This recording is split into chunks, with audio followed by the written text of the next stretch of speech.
दोन सराईत सोनसाखळी चोरट्यांना बेड्या ठोकण्याची तळसर मानपाडा पोलिसांना यश मिळालं आहे। आशिष कल्याण सिंग व अमित कुमार राकेश सिंग अशी अटक केलेल्या दोघांची नावं आहेत। या चोरट्यांकडून पोलिसांनी 11 गुन्ह्यांची उकल केली असून त्यांच्याकडून 8,54,000 रुपये किमतीचे 122 ग्रॅम सोन्याचे दागिने व 2 मोटरसायकल असा एकूण 10,14,000 रुपयांचा मुद्देमाल जप्त केला आहे।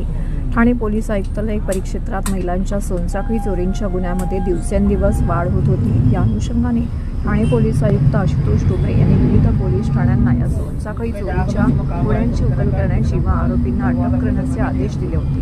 त्यातूनच 30 जून रोजी तळसर मानपाडा पोलीस ठाण्यात सोनसाखळी चोरीचा गुन्हा दाखल झाला होता। या प्रकरणी पोलीस उपायुक्त अमरसिंग जाधव, सहाय्यक पोलीस आयुक्त मंदार रवळे, वरिष्ठ पोलीस निरीक्षक गिरीश कोळी, पोलीस निरीक्षक विकास शेंडे यांच्या मार्गदर्शनाखाली गुन्हे प्रकटीकरण शाखेतील पोलीस उपनिरीक्षक प्रशांत सांगळी, पंकज लहाने व त्यांच्या पथकाने सीसीटीव्हीच्या माध्यमातून तपास करून आशिष सिंग याला वर्तकनगर येथील दोस्ती बिल्डिंग येथून ताब्यात घेतला आहे। तळसरच्या हद्दीमध्ये आणि ठाणे पोलीस आयुक्तालयाच्या इतर पोलीस स्टेशनच्या हद्दीमध्ये महिलांचे सोन्याचे दागिने, चेन असेल, मंगळसूत्र असेल असे जबरीनं चोरून नेण्याचे गुन्हे दाखल होते।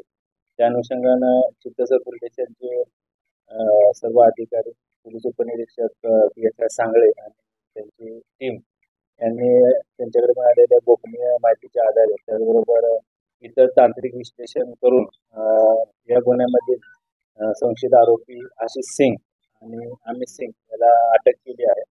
त्या अटकेमध्ये पोलीस स्टेशन चित्तसर, कापूरबावडी, कासारवडवली, नौपाडा, खडकपाडा त्याचबरोबर मुंबईतील गोरेगाव पोलीस स्टेशन असे एकूण 11 गुन्हे उघडकीस आलेले आहेत। त्या अनुषंगानं जवळपास आतापर्यंत 10,14,000चा मुद्देमाल या गुन्ह्यामध्ये जप्त करण्यात आलेला आहे आणि एक जो पाहिजे आरोपी आहे रोहित उर्फ विशाल यास देखील आम्ही अटक करण्याचे प्रयत्न करत आहोत। अटक आरोपी हे मूळचे राहणारे उत्तर प्रदेश आग्रा येथील आहेत आणि या ठिकाणी त्यांचे काही नातेवाईक वर्तकनगर पोलीस स्टेशनच्या हद्दीमध्ये सावरकर नगर येथे राहण्यास आहेत। त्या ठिकाणी ते 2 ते 3 महिन्यासाठी येतात आणि मोटरसायकलवर फिरून दोन्ही आरोपी महिलांचे जे सोन्याचे दागिने आहेत ते जबरीने चोरून नेण्याचे गुन्हे करतात।